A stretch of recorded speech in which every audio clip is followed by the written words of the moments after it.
Thank you. Okay, welcome back everybody. After the break, I think you people are enriched with some snacks and some coffee and tea.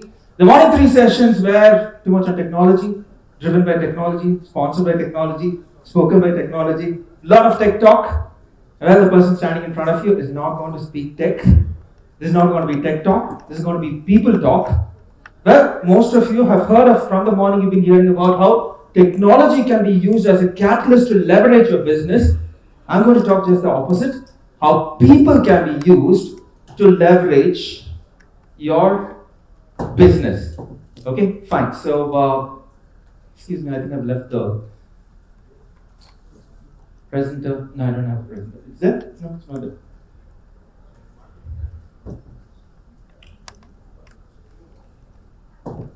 You can check on the table. Is there? On that.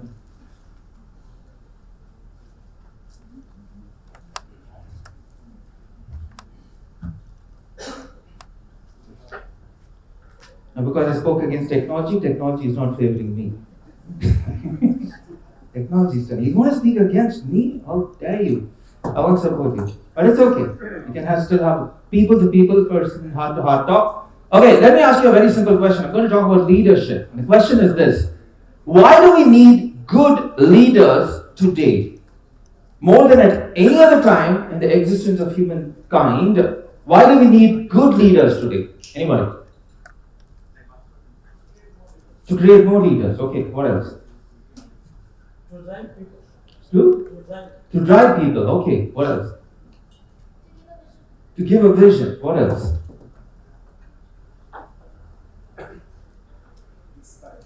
To inspire.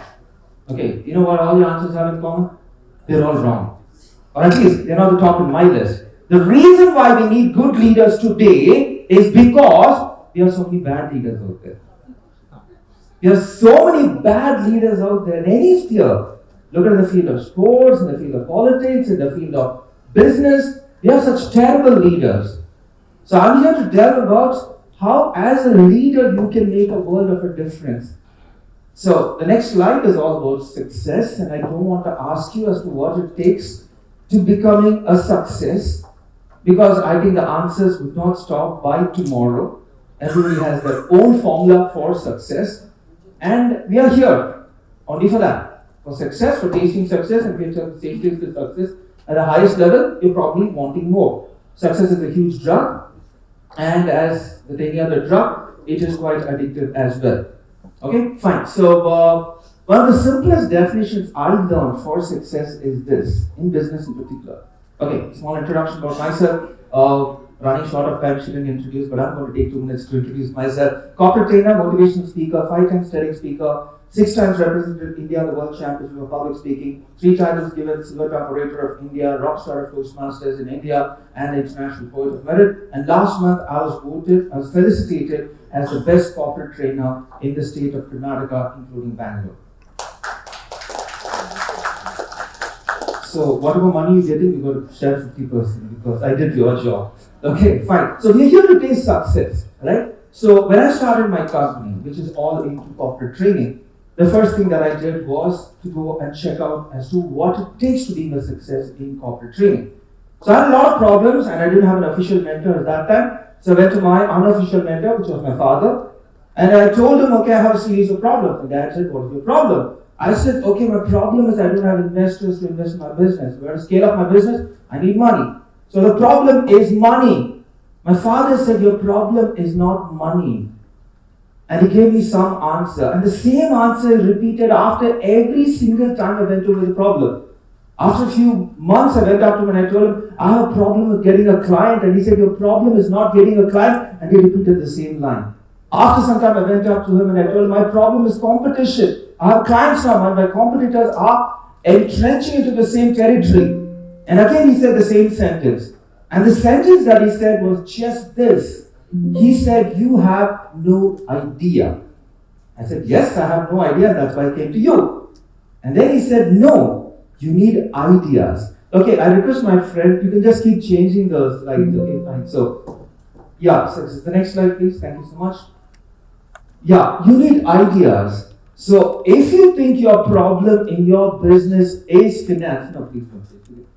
If you think your problem in business is money, then I'd probably say you have no idea as to how to raise monies. If you believe competition is your basic, thank you so much. Okay, fine. What you doing? Side, everybody please give a round of applause for Side. Everybody, yeah. Big round of applause. Come on, you did a good job. You got another one. Yeah, come on, GST is not yet enforced for clapping. Okay, fine. So this is one. This is the forward step. That's one. Thank you so much. Okay, fine. So if you probably are wondering, like, how to beat competition, and if you have no idea, then you need an idea. Okay, I'll give the simplest example. This is probably the simplest of all examples of how an idea can transform a business. Right now, there was this shop that was there in Mumbai, the garment store, and this particular garment store had no competition. See, on either side of the road, there's no one over there. So he was just laughing his way to the bank, absolutely laughing his way to the bank. And let's just call him shop one. Let's not embarrass the person over there. So after a period of time, people saw that there's potential, so someone set up 2 shops flanking him on either side. Let's call them shop 2 and shop 3. Now, obviously, if a person were to enter from this side of the road, they will step into shop number 2. If they're entering from that side of the road, they'll step into shop number 3. Now, obviously, this guy got flanked, sandwiched between the 2 extremes, that he did not know what to do. And over a period of time, he almost paled to insignificance because the business got taken by shop number 2 and shop number 3. So what he wanted to do was, he had no idea as to how to beat competition. He wanted to get relocated to another place. He thought, let me close shop and start some other business. He thought of several other ways of navigating with his business. But then someone came across and suggested a very simple idea. They said, just do this. Just put across a small board saying main entrance. So anyone entering from this side of the road will think, oh, main entrance is there. Anyone entering from that side of the road will again think, oh, that's the main entrance. And they had salespeople deputed at the corner of the street saying, sir, are you looking for garments? Let me take you through the main entrance. So it's a very simple idea. He didn't change any of his dynamics. The business dynamics was not changed at all. It was just a simple idea that went about changing everything. Okay? Fine. So, and what happened? The other 2 shops closed. And they had no idea as to why their shops actually closed. Now, as a leader, you shouldn't be an anybody. You shouldn't be an everybody. You shouldn't be a nobody, precisely. Some people are there like that. You got to be a somebody. And you got to be somebody smart. You got to be somebody smart but not arrogant. Now, a couple of months back, I was actually sharing stage space for a panel discussion in which people were talking about leveraging technology. And there was this particular gentleman to whom questions were posed after the panel discussion was over. There was an open house where audience could ask questions. And for every question, this particular gentleman said, oh my God, you do not even know what that means? You do not have a solution for us? So definitely you're smart. His scholastic records show that yes, he was truly smart and he had gone to the enviable education institutions in the world. But I think his arrogance was a huge put down. As a leader, please do not be that. Creative, you got to be somebody creative, but not impractical. I'm a mentor for a few organization startups. I gave a TED talk on entrepreneurship, and after that, a lot of startups started calling me for boot camp because there's a simple formula that I derived in that particular TED talk. And people ask me as to how they can navigate their entire business, especially startups. Now, I found that a lot of people are highly creative. And I started my career in advertising, and one of the greatest definitions of creativity that I learned in business was this. It's creative if it sells. Otherwise, it's not creative. It is just a stupid idea that can be probably put across in your social media platforms. Be kind, but not weak. A lot of people think it's very cool to be rude. It's cool to be not kind. It's cool to be unkind. It's cool to be blunt. It's cool to be ruthless and shrewd. But kindness is still a virtue, and that kindness has got such a snowballing of an effect that it tries to permeate across the entire organization. Okay, be strong but not a bully. Strength is usually strength of an organization is derived from its leader. I still remember I was working for this particular organization in Bangalore, and the head office was in Mumbai. There was this particular quarter that the company was doing very bad.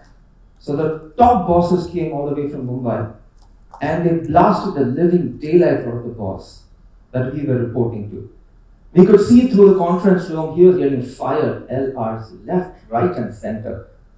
And he came out and his face was totally flustered. And this particular lady came in and she said, "Boss, can I make a move?" He smiled at her and said, "Why do you want to play chess?" Because he make a move in chess. His sense of humor was so sweet, and he was emotionally strong over there, not to reflect. The next boss who came across was a person who was strong, and every time he got fired, we got fired. And he started fighting everybody. So strength is not just physical, but it's emotional, it's financial, it is social, emotional, and everything put together. Be humble but not timid. The rate at which technology is moving today, the rate at which knowledge is exploding today, it's virtually impossible for everybody to keep in touch with all the emerging trends. Now, I read a statistic somewhere that said that if all the must-read books that are recommended by Amazon, if all the must-read books as recommended by Amazon were to be read for just 1 year, it would take you 18 years for you to complete without a break. So you can imagine, obviously, it is impossible for us to keep up with all the knowledge that is exploding. So humility is definitely a virtue. But humility is not timidity. Be thoughtful but not lazy. A lot of times when a client says, "I'll get back to you," it means he's not thinking. Yeah? They're not thoughtful, they're just lazy, they just want to defer certain things. Okay, fine. Most importantly, one of the most critical things that's required for a leader is to be a killer communicator. I did corporate training in this particular company, and there's this top bosses of that particular company who went on a boot camp just to refresh themselves, and the boardroom had its spelling changed. It read BORED. And the employees deliberately put it across in order to show how boring the leader's communication is. So if you want to be an efficient leader, this is something, I belong to a movement called Toastmasters International. And one of the past presidents of Toastmasters International had this beautiful line to say. He said, if you want to succeed in life, you don't need to be a good communicator. But if you want to be a leader in any sphere of life, one of the most important qualities required for you is communication. And in communication, recently I did a training program for a company on multi-generational barriers. Today people are talking about cross-cultural barriers, no, multi-generational. They're living in a dimension. Vicky was talking about it. Generations. There are at least 5 generations of people in an organization. Okay, fine. So I will give you a very simple if I were to probably take, if I were to ask her to call me up, what would I do? How would I show that as a signal? Non-verbal communication. How do I show it? Call me. If I were to say call me, you do this, right? Okay, fine. So if I were to say I want to take a picture with you, Vicky, how do I do this? Right? Okay, fine. So if I were to say, okay, lower the window of the car, how do you do? This, right? Let me tell you, if I were to tell you a group of people don't know the meaning of these signals, you call them dumb? No. They belong to the next generation. The Gen Z do not say, call me. Go to a person who's less than 10 years old and tell them, how do you make a call? They'll say like this. They don't make a call like this. They make a call like this. And tell them, how do you take a picture? No, it's this, with a pouting lip. This is how they take pictures. And when was the last time you lowered a window on a car like this? You do it like this. Do you understand that the communication has changed and a lot of people have not changed? We still remember, call me. No, they're looking, what is this? When have you ever held a phone like this? Even in the old-fashioned landlines, we never held our phone like this. Now, one of the things required for being a killer communicator is to being a good storyteller. Again, one of the preceding speakers in the morning mentioned about it. And this is one of my favorite stories. Phil Knight, the founder of Nike, had to present his company. He could have presented it any which way or the normal, mundane, boring way in which CEO was present. The vision statement, mission statement, features, attributes, benefits, nothing. He presented it in the form of an audience engagement and a small story. This is how he presented it. He said, how many of you in this audience exercise? About, not. That's what he said. I'm not asking you. You don't need to raise your hand. Okay, you exercise, good for you, sir. Okay. So, about 50% of the audience raised their hand. And he said, how many of you exercise every single day? About 50% of the hands came down. And he said, how many of you exercise every single day, no matter what? No matter what. You know, whether it's raining, whether it is pouring, whether it is blistering in terms of the humidity, whether you're having a headache, whether you have an important presentation, you don't give any excuses, but you say, no, I've got to put on my shoes and I've got to hit the road. And hardly 5 people are present in the audience. And he looks at them and he says, the next time you wake up in the morning, put on your shoes, jogging shoes, go on the road, and it's extremely cold. The fabric of your entire being is telling, please, I want another extra hour of sleep, but you battle against all those odds and you press through and you're still running. You find someone standing at the lamppost cheering for you. That is Nike. What a way to define Nike. In one instant, he found that everybody in the audience wanted to be those 5 people who were standing, and it became an aspirational brand. Can you be a killer communicator? Work on your communication skills. Today I do a lot of personal coaching. And most leaders, there's a director of finance who moved all the way from London to India, and he said, teach me how to tell Bollywood stories. I said, hello, India is just not Bollywood. We have Hollywood, we have Tollywood, we have sandalwood, we have all the other woods also. And some people just have wood also. So you should understand that it's not just one particular market. So this is a person who wants to know how to add a more word into his presentations with the power of storytelling. Okay, fine. So most important thing for success in business is you need money. And it's not important to just need ideas. And this is again the earliest lesson that I've learned when it comes to making money. Business is a game of ratios. Business is a very simple game of ratios. A very simple, like say for instance, sir, what's your name, sir? You've got a lovely smile. Yeah. Okay, Gajendra. Okay, fine. Oh, you're the next speaker. Okay, fantastic. So I'll not pick on you. Okay. Okay, fine. So I'll probably use Gajendra. Okay, fine. Gajendra. Now just imagine you're a salesperson, I'm a salesperson, we both are reporting to him, he's our boss, okay? And the boss calls us to the cabin and he says, okay, fine, so how much is your strike rate, your batting average? And Gajendra, you say that, okay, 9 out of 10 clients is mine. I'm going to hit 10 clients and my strike rate is 9 out of 10.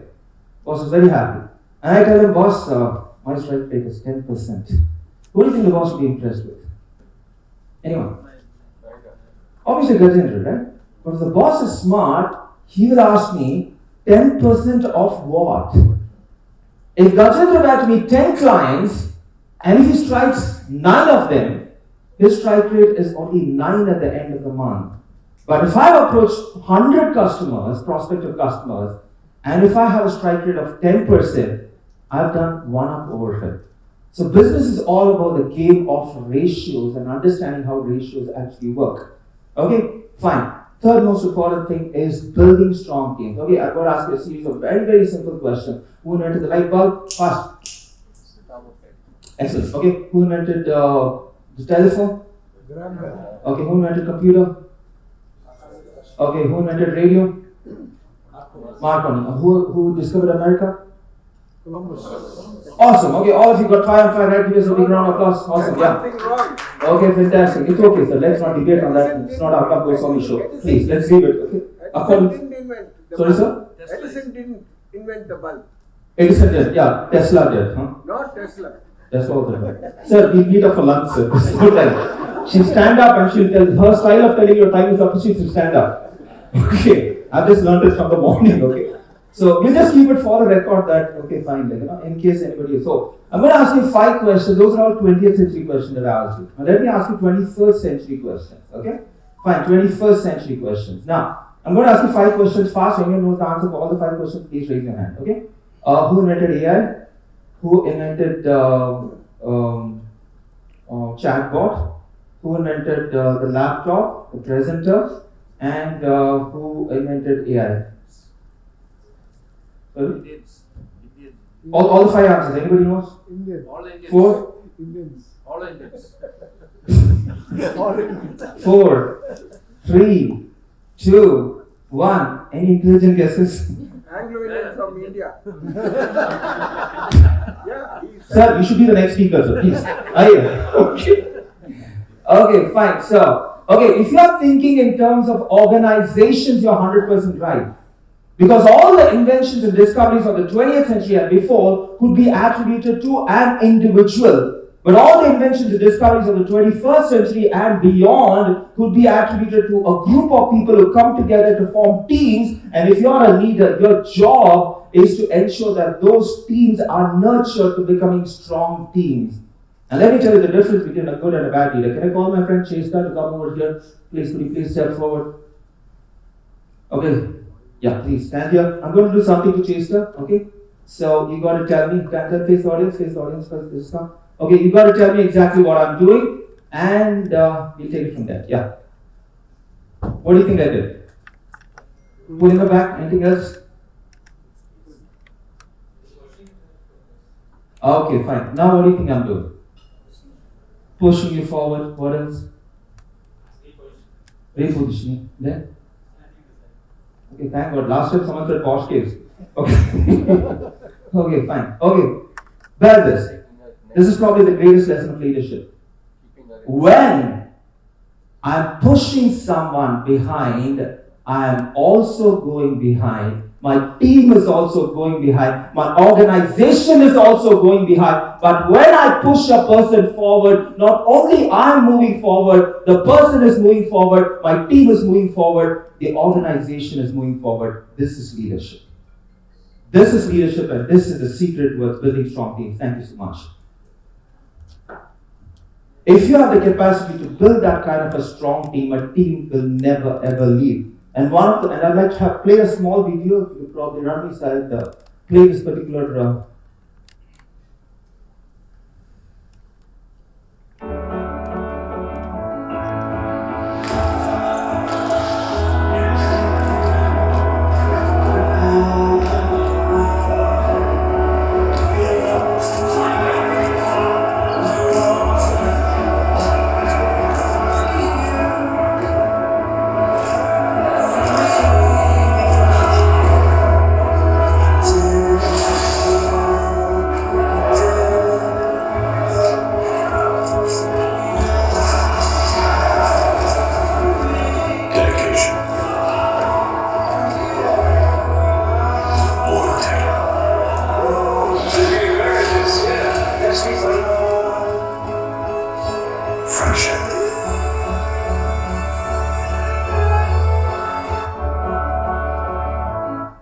Okay, I'm not advocating towards drinking of beer, but not asking you to subscribe to this particular brand of beer.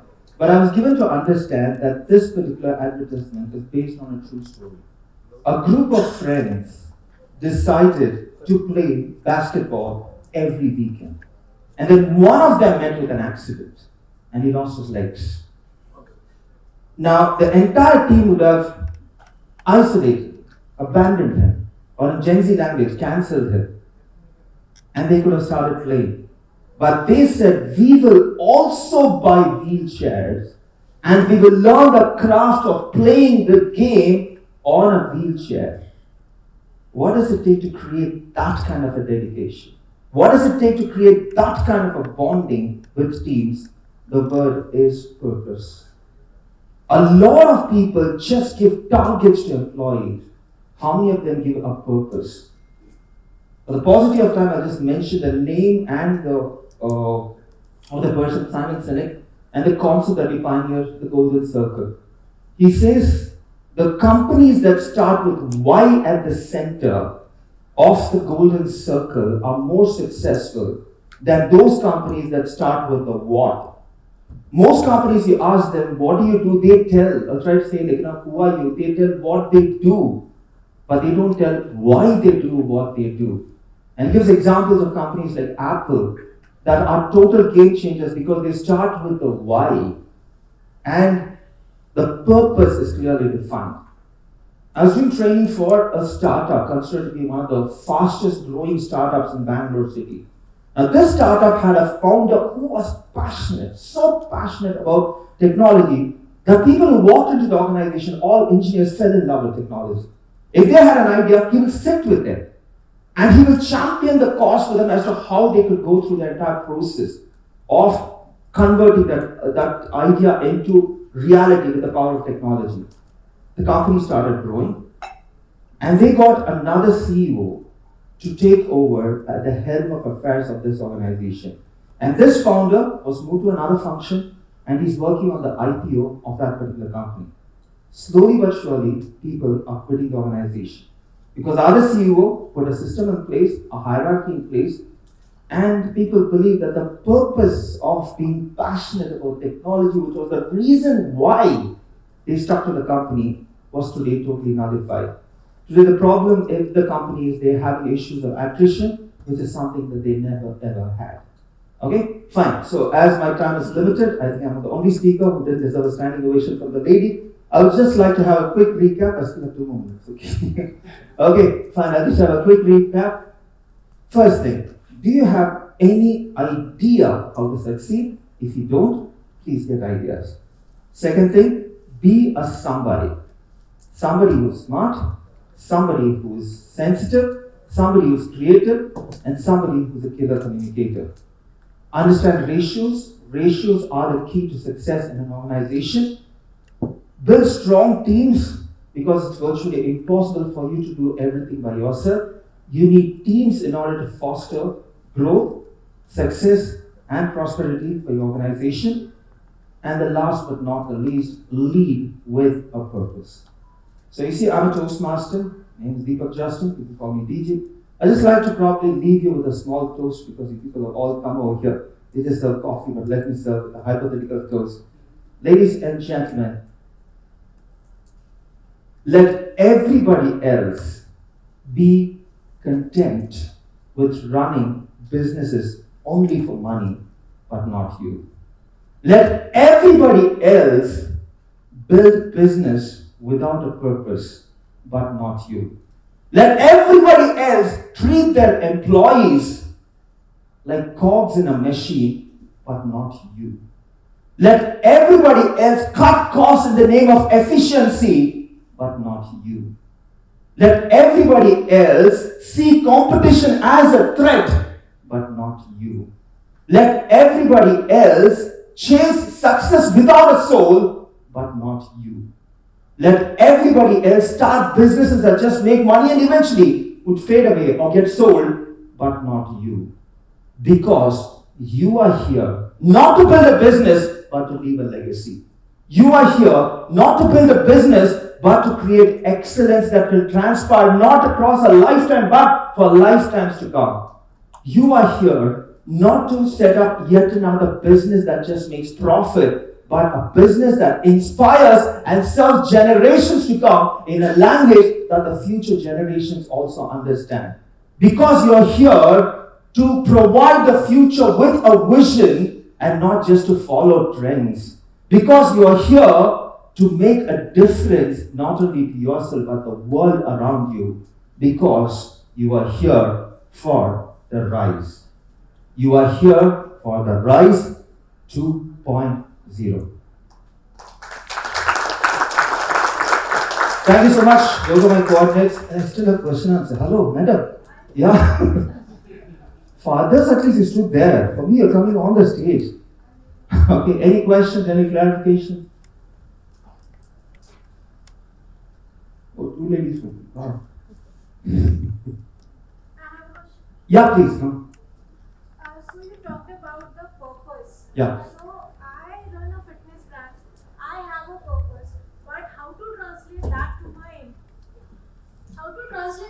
to my employees, because for them I feel like money is just a purpose because they are an employee earning kharcha hona hai sab kuch. Okay, what's your name? Nimansha. Nimansha. Nimansha, yes. Okay. Numerology. Okay. Okay, Nimansha. Now, what do you think is better to inspire a person? Can I just tell the vision, the mission, the job description? Or what is the why you started a fashion business? No, fitness business, sorry. Why did you start?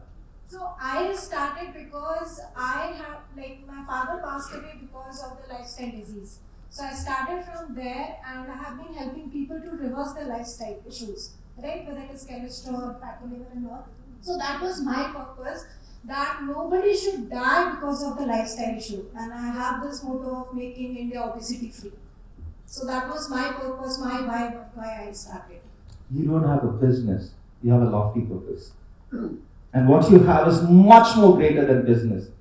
Try to breathe in this purpose, stand on stages like this, try to spell out, because I think that story that you said in just one sentence, that your father passed on because of a lifestyle issue, because of fitness, is actually the drive and the fuel. Let me tell you, that fire, that passion that you can ignite, that you've ignited in yourself, you can ignite in others as well. So I think if you can probably craft a story. I'll tell you this story. My company's name is DJ's Inner Circle. Years ago, I acted in a play called Alexander. In that play, there were two mentors that Alexander had. One was a mentor called Leonidas, and the other mentor was Aristotle. Everybody knew Aristotle. Aristotle told to Alexander, go and conquer the world on the outside. But Leonidas said, conquer the world on the inside. Then every other conquest on the outside will be absolutely null and void. So anybody joining my organization, I play a song called Alexander the Great for them. And I'll tell them, you are the next Alexander, and I don't want you to conquer the world on the outside, I want you to conquer the world on the inside. The philosophy behind our company is very simple. People say the purpose of every business to create a satisfied employee. I say no, create a satisfied customer. But I say create a satisfied employee, and the satisfied employee will create a satisfied customer. That is the world on the inside that Leonidas was talking about. Let me be your Leonidas, and I want you to be my Alexander. When you tell that they get charged, they get fired, you should see them. They speak Greek and Latin after that. Because they're so inspired. You have a very inspirational story. You have a very powerful story. Touch base with every employee and ask them about one person they lost. Could have been even a pet that they had. Whom they lost. Try to always focus on them. I'm sure you've read this motivational quote that says, every time you want to quit, ask yourself why you began. So it's a very simple thing. So you tell them very clearly in case they want to quit, in case they do not want to want more than money. You'll find that money is definitely not a motivator forever. Money does inspire, but if you want a person who wants to achieve much more, you need better drivers in life, better values and better virtues. You started on solid ground, absolutely solid ground, and I tell you what, the fire and the passion that you have, you need to craft it in the form of a story and breathe it into them. Make them create stories on their own so that they start owning and belonging with a sense of pride to the fitness revolution that you have. An obesity-free country, you should make a badge for them. That's the mission of your thing. You should make t-shirts for them. You should make them design it. You should design the whole space in such a way that it tries to ooze out the philosophy of what it is. So I think once you do that, inspiration is not a word, it becomes a discipline with which you run your organization. Thank you.